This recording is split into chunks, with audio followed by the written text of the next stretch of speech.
Live news, खबर तो पक्की है।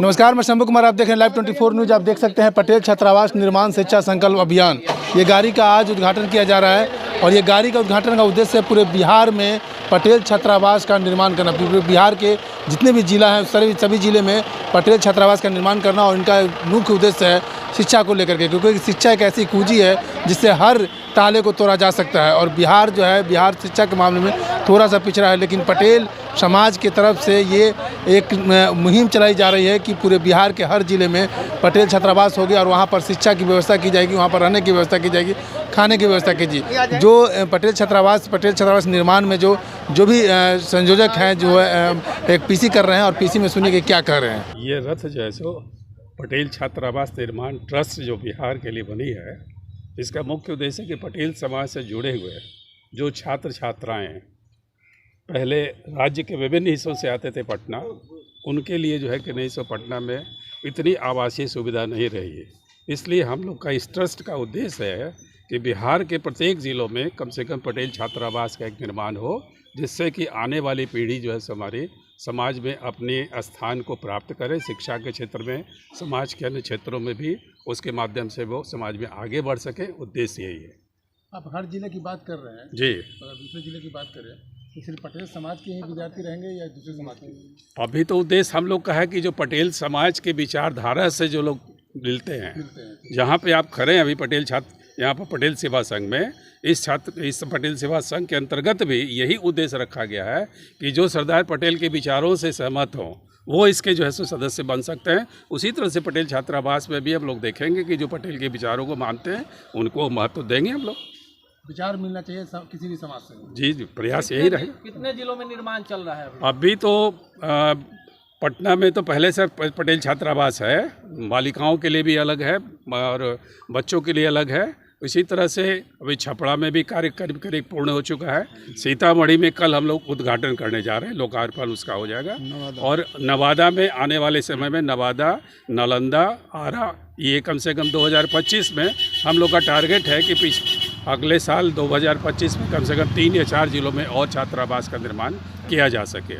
इसमें बंटू सिंह जो विधायक हैं अमनौर से, वो कुछ ज़्यादा ही आगे नजर आ रहे हैं। वो ट्रस्ट वो सबसे ज़्यादा, चूँकि वो एक नौजवान है और क्रांतिकारी विचारों के हैं, वो चाहते हैं कि पटेल समाज आर्थिक रूप से, राजनीतिक रूप से, शैक्षणिक रूप से स्पेशली बहुत पीछे है, तो उसको कैसे और आगे बढ़ाना है शैक्षणिक रूप से। तो उसके लिए ज़रूरी है कि उनके रहने सहने, आवासन की इतनी सुविधा होनी चाहिए कि जिससे वो आगे बढ़ करके समाज का काम कर सकें। रहने सहने, आवास के अलावा शिक्षा के स्तर पर आप और क्या? शिक्षा के स्तर पर जो लोग वहाँ रहेंगे उनको जो क्लासेज वगैरह होगी, उनके लिए सब्जेक्ट वाइज होगी।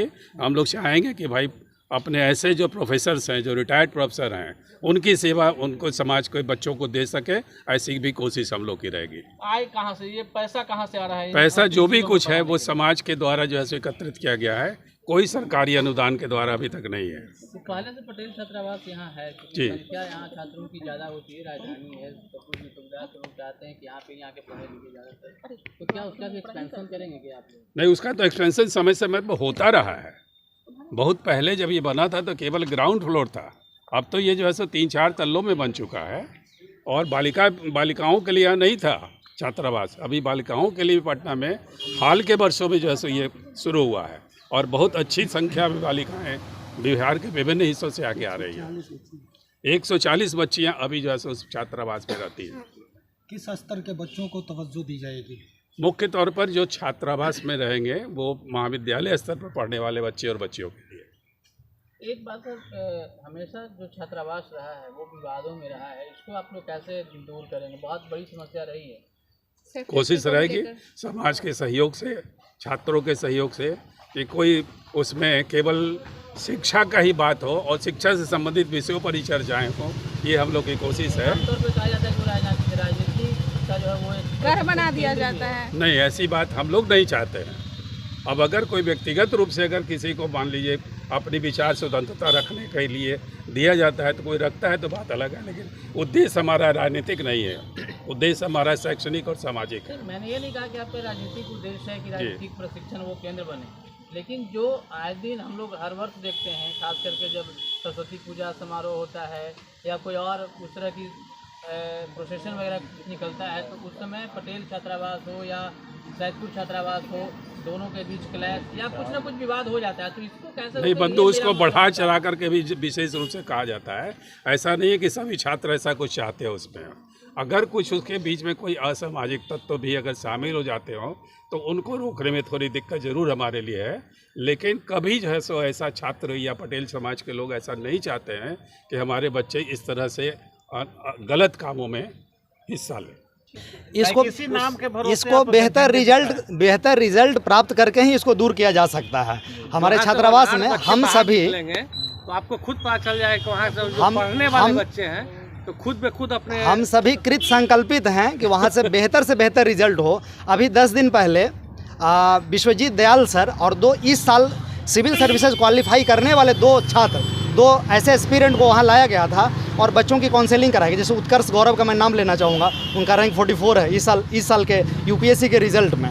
तो इस तरह का हम लोग ओरिएंटेशन कार्यक्रम वहाँ कर रहे हैं, जिससे छात्रों के बीच में परस्पर स्वस्थ प्रतिस्पर्धा का विकास हो और वे अध्ययन और अध्यापन से और तन्मयता से जुड़ सकें और वहाँ का रिजल्ट और बेहतर हो। यही एकमात्र माध्यम है जिसके माध्यम से हम लोग इस तरह की एक्टिविटी को रोककर शैक्षणिक वातावरण को और बेहतर बना सकते हैं। और अक्सर कहीं अड़ोस पड़ोस में कोई कार्य हुआ तब उसको साथ टैग कर दिया जाता है, ऐसा भी होते रहा है। मैं खुद वहाँ रहा हूँ 2 साल, 2007 से 9 के बीच में मैं वहाँ का अंतेवासी था उस छात्रावास में। और यह बात मैं बता देना चाहूँ, सिर्फ यह समस्या पटेल छात्रावास के साथ नहीं जुड़ा हुआ है, ये टैग लगाने वाली बात। मैं पटना कॉलेज के जैक्सन हॉस्टल में भी रहा हूँ। हमारे सीनियर हैं, बड़े भाई हैं, धर्मवीर भाई जी। नाम होते ही हैं, लेकिन जी, इसका भी नाम आता है क्योंकि इसी नाम के भरोसे आप आज बुलाए। इस नाम से बद को निकाल दीजिए तो सिर्फ नाम ही नाम रह जाएगा। यही हम लोग का प्रयास है, यही प्रयास तो हमारे विधायक जी कर रहे हैं। उसी कार्य के निमित्त ना हम लोग यहाँ जमा हुए हैं। और जो आपने बोला, पूरी तरह से यह संस्था जो विधायक जी ने बनाया है क्राउड फंडिंग से चल रहा है, किसी से 1 रुपया मांगे नहीं हैं। और कल हम लोग सभी लोग वहाँ जा रहे हैं सीतामढ़ी में। सीतामढ़ी का कोई भी एक आदमी 1 भी रुपया नहीं दिया है कम से कम। ये आपस में एकजुट बनाने का, शिक्षा ही एकमात्र माध्यम है जिसमें विवाद सबसे कम हो सकता है और शिक्षा की ज़रूरत सबको है। विधायक जी हर अभिभाषण में कहते हैं कि शिक्षा ही वो मास्टर की है जिससे हर ताले को तो खोला जा सकता है। राजनीति को नहीं कहते हैं, जबकि वो राजनेता हैं। राजनेता होकर सामाजिक कार्यों के लिए कृत संकल्पित हैं, यह बहुत बड़ी बात है। और पूरे बिहार में उन्होंने शिक्षा का अलख जगाया है। जैसा कि आप इसमें लिखा हुआ देख सकते हैं कि अगर अधिकार चाहते हैं तो अधिकारी बनाइए। वही अधिकारी का उदाहरण है, मैं आपके सामने खड़ा हूँ, हमारे धर्मवीर भाई जी बगल में खड़े हैं। गृह विभाग स्पेशल में आप सेक्शन ऑफिसर हैं, ठीक है। तो देखिए भाई, उनका जो जॉब का प्रोफाइल है उसके तहत वो नहीं आ सकते। मेरा जो जॉब का प्रोफाइल है, मुझे बोलने की स्वतंत्रता है, ठीक है। मेरा नाम डॉक्टर जितेंद्र कुमार है। मगध विश्वविद्यालय के अंतर्गत मैं ANS कॉलेज नवीनगर में मेरी पोस्टिंग है। इतिहास विभाग का मैं विभागाध्यक्ष हूँ। उसी कॉलेज में शिक्षक संघ का भी अध्यक्ष हूँ। तो वो यह लीडरशिप स्किल पटेल छात्रावास से ही आई है, वहाँ नेतृत्व करने से आई है। तो आपने सुना, इन लोगों ने कहा कि मेरा उद्देश्य है कि बिहार को शिक्षित बनाए। आपको अधिकारी बनना पड़ेगा, अधिकारी बनेंगे तब जाके आप अधिकार ले सकते हैं। मैं शंभू कुमार, कैमरा जर्नलिस्ट राजेश के साथ, पटना। लाइव न्यूज, खबर तो पक्की है।